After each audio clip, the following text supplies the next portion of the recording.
Bismillahirrahmanirrahim. Assalamualaikum warahmatullahi wabarakatuh. Saat ini kita akan membahas tentang etika bisnis. Apa sih sebenarnya etika bisnis itu? Kalau kita melihat dari sejarah, etika bisnis itu berasal dari bahasa Yunani yang disebut dengan ethos dan etikos, di mana ethos itu watak, adat, kebiasaan yang ada di sekitar daerah itu masing-masing. Tetapi kalau etikos itu sendiri adalah adat istiadat dan perbuatan baik buruk yang diajarkan oleh setiap daerah masing-masing atau setiap negara masing-masing. Makanya kalau kita berbicara di dalam negeri sendiri aja, adat di Indonesia ini sangat beragam sekali, kompleksnya minta ampun. Mungkin bahasa ini kalau di daerah sana itu nggak sopan, kalau daerah sini sopan dan lain sebagainya. Itu baru satu kata bahasa, masih belum hal yang lainnya juga. Nah, dari segi pengertian sendiri, etika bisnis itu diartikan secara umum yaitu sebuah peraturan, tindakan, norma, dan moral yang di lingkungan masyarakat itu sendiri atau di lingkungan perusahaan itu sendiri. Jadi sebuah aturan yang sudah dibuat oleh perusahaan, tindakan norma yang sudah terbiasa di dalam sebuah perkantoran itu sendiri, dan moral yang terbangun di lingkungan perusahaan atau lingkungan kerja itu sendiri. Nah, attitude bisnis itu adalah prinsip-prinsip moral yang dijadikan sebagai pedoman, ya. Jadi etika bisnis itu yang sudah dijadikan pedoman atau panduan, entah itu secara lisan ataupun secara tertulis, yang dijalankan oleh seluruh pelaku di dalam secara individu atau organisasi di dalam perusahaan ataupun lingkungan masyarakat itu sendiri, ya. Jadi hal itu sudah dilakukan itu. Saling menghargai, gotong royong itu kan tidak tertulis di dalam aturan ada di setiap daerah, tapi itulah dilakukan oleh setiap daerah itu, ya, karena itu sebagai bagian dari sebuah istilahnya etika yang sudah terbentuk oleh masyarakat. Nah, prinsip dari etika yang pertama, ada beberapa hal prinsip etika. Yang pertama adalah kejujuran. Nah, sikap kejujuran ini sangat penting bagi kita, ya, bagi para pelaku usaha ataupun orang yang bekerja. Karena setinggi apapun pangkat, gelar, jabatan kita, kalau kita tidak memiliki etika kejujuran atau prinsip yang jujur, kita pasti juga akan tidak tersingkirkan atau tidak digunakan oleh perusahaan itu lagi. Nah, prinsip otonomi. Prinsip otonomi, kita memiliki sebuah keteguhan untuk memiliki rasa tanggung jawab, dan juga kita memiliki sikap yang mandiri untuk bisa memutuskan setiap permasalahan dan mencari solusi yang tepat di saat kita menghadapi masalah. Inilah prinsip otonomi. Kita punya wewenang di saat seseorang itu diberikan wewenang untuk memimpin suatu perusahaan. Dia memiliki wewenang seperti itu untuk menjalankan norma-norma itu. Nah, berikutnya adalah keadilan. Dan prinsip keadilan di sini yang harus dipegang teguh oleh seluruh aspek lini struktural yang ada di organisasi tersebut, ataupun sikap kita dalam bermasyarakat juga harus bisa berbuat adil kepada siapapun, ya, entah itu dengan karyawan kita, partner kita, kolega, ataupun stakeholder, dan juga para pemegang saham di perusahaan. Kita juga harus memiliki sikap adil dan juga kepada konsumen. Yang berikutnya yaitu adalah prinsip integritas moral, di mana prinsip teguh untuk tidak merugikan orang lain, ya, untuk tidak merugikan orang lain. Nah, ini pada hakikat ini harus dijunjung tinggi oleh para pelaku bisnis, karena kita itu menjalankan bisnis tidak hanya sekedar saat ini ataupun besok, tetapi jangka panjang. Agar kita dipercaya orang lain, kita harus bisa menjaga kepercayaan itu. Jangan sampai kita merugikan orang lain dalam hal kita berpartner dengan stakeholder kita ataupun dengan relasi-relasi kita, dan juga paling utama dengan konsumen kita. Ya. Jangan sampai kita merugikan konsumen kita, karena konsumen adalah kunci utama maju tidaknya, laku tidaknya produk kita itu. Nah, berikutnya adalah tujuan. Tujuannya apa kita? Yang pertama adalah secara personal. Ya, ketika diterapkan dengan tujuan tidak menyalahgunakan properti orang lain. Nah, tujuan etika bisnis dalam tingkat pribadi, kita jangan sampai menyalahgunakan hak, tugas, wewenang, ataupun kita menyalahgunakan sebuah kekuasaan yang sudah diberikan kepada kita. Yang kedua, tujuan etika bisnis dalam tingkat kebijakan internal organisasi. Di saat kita menjalankan etika bisnis dengan baik, kita harus membuat aturan atau policy yang adil, arif, dan bijaksana, yang benar-benar tidak merugikan pihak satu dengan pihak yang lainnya, ataupun begitu juga dengan sebaliknya, terutama di internal perusahaan kita itu sendiri. Nah, tujuan yang berikutnya yaitu tingkat sosial. Ya. Ketika yang ketiga ini adalah tingkat sosial, di mana membantu organisasi atau perusahaan untuk memiliki tingkat kepedulian sosial yang tinggi. Itu kenapa ada CSR yang harus dilakukan oleh perusahaan kepada lingkungan ataupun pemerintah dengan pemerintah, itu karena agar perusahaan itu memiliki jiwa sosial terhadap sesama, terutama lingkungan di sekitar mereka. Apakah kehidupan lingkungan di sekitar perusahaan itu sudah mapan atau belum, atau yang lainnya. Ya.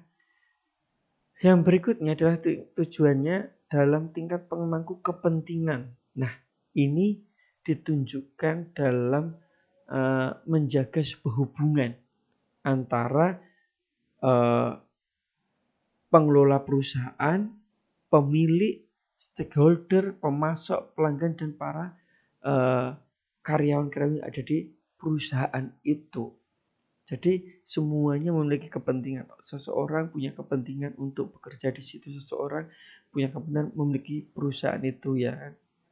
Kita juga harus menjaga kepentingan pelanggan, pemasok, dan lain sebagainya. Nah, yang berikutnya yaitu ada pendekatan etika bisnis perusahaan. Itu lebih ke yang pertama, unilateral approach. Ini lebih ke tindakan yang harus didasarkan pada konsekuen. Di saat perusahaan itu sudah melakukan sesuatu hal ataupun mengambil sebuah kebijakan, tindakan itu, mereka harus konsekuen dengan apa yang sudah dijalankan.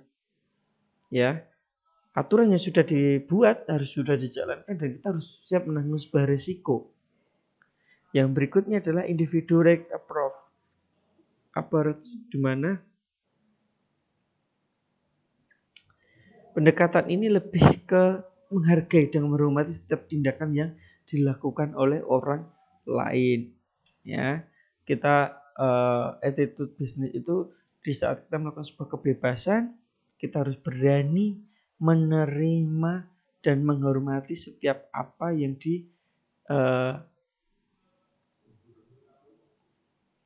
dilakukan oleh orang lain ataupun pendapat orang lain, lebih tepatnya ke pendapat orang lain. Kita lebih menghargai pendapat orang lain karena tidak tahu solusi itu hadir melalui siapa.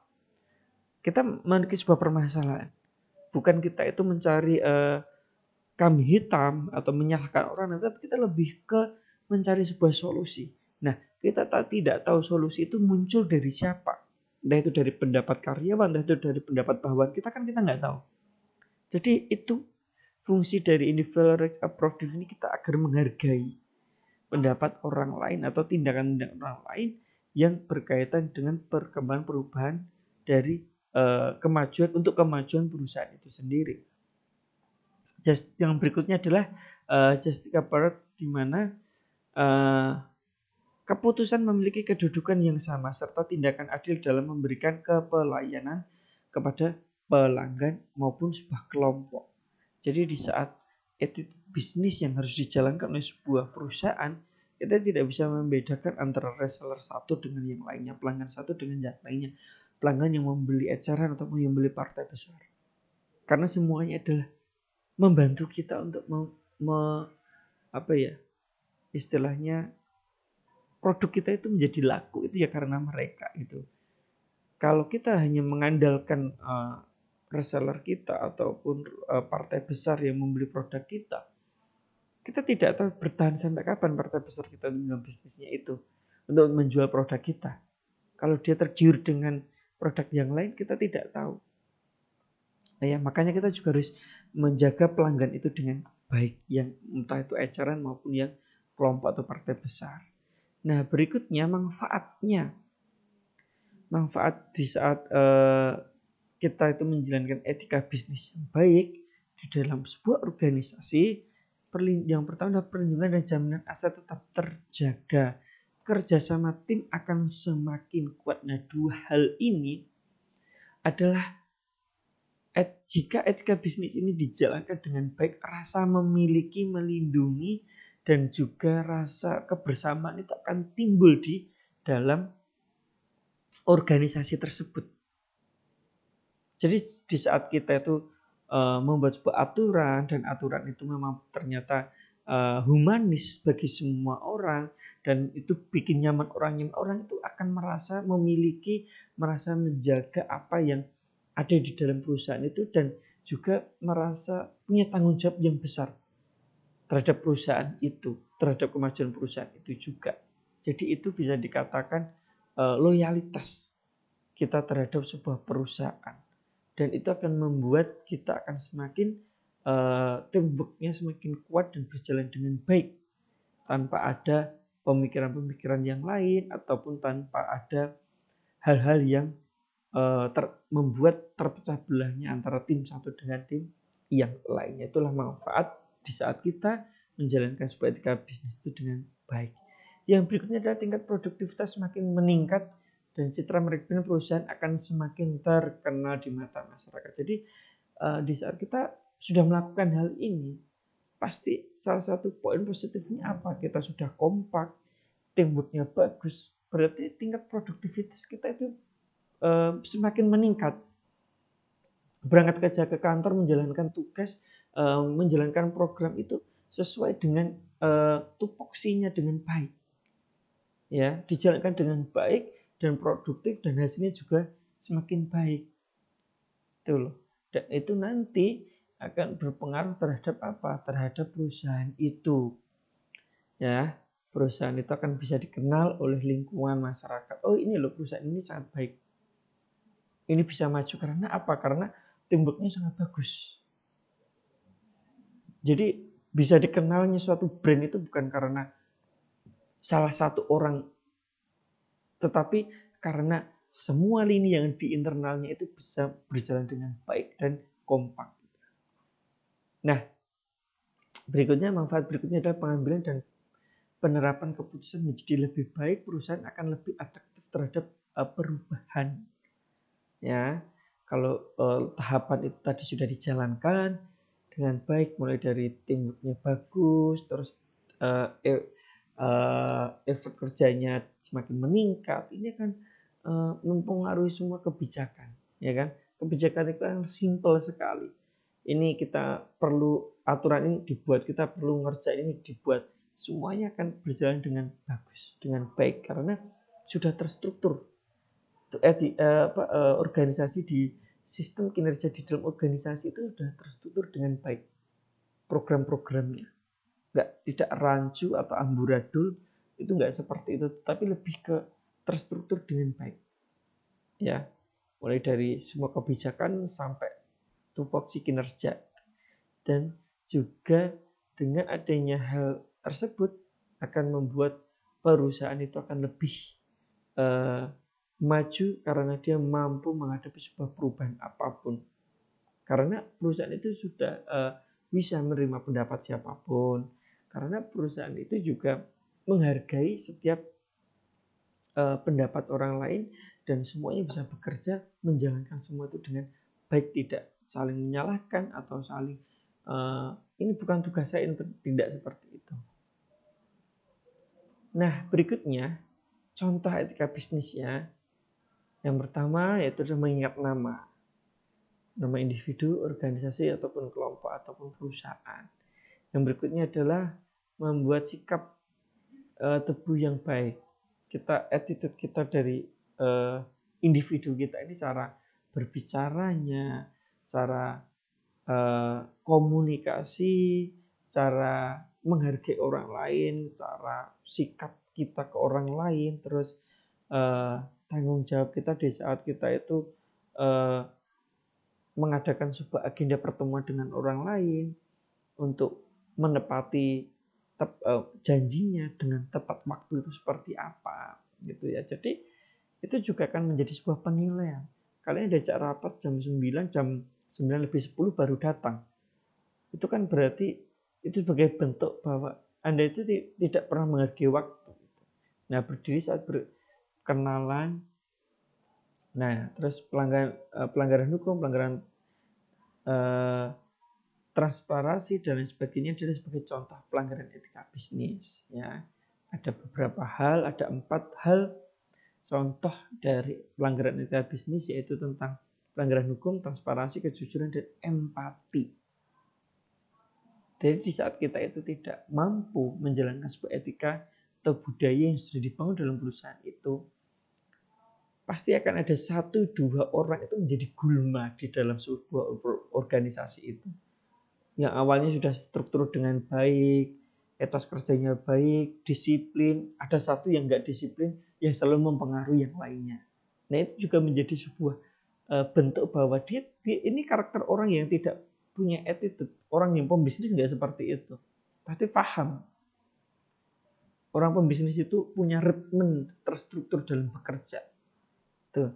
Jadi tidak seperti itu. Jadi kalau ini ada contoh pelanggaran etika mulai dari pelanggaran hukum, entah itu dia tidak menjalankan kewenangan dia kepada karyawan, terus melakukan sebuah PHK tanpa tidak memberikan sebuah pesangon. Nah, itu juga berpengaruh.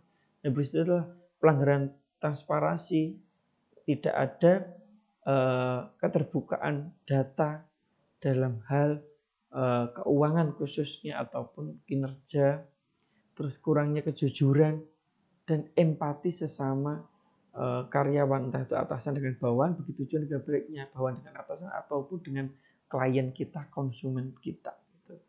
Nah, mungkin hanya itu nggih yang bisa dapat kami sampaikan untuk materi ini. Kurang lebihnya mohon maaf. Wassalamualaikum warahmatullahi wabarakatuh.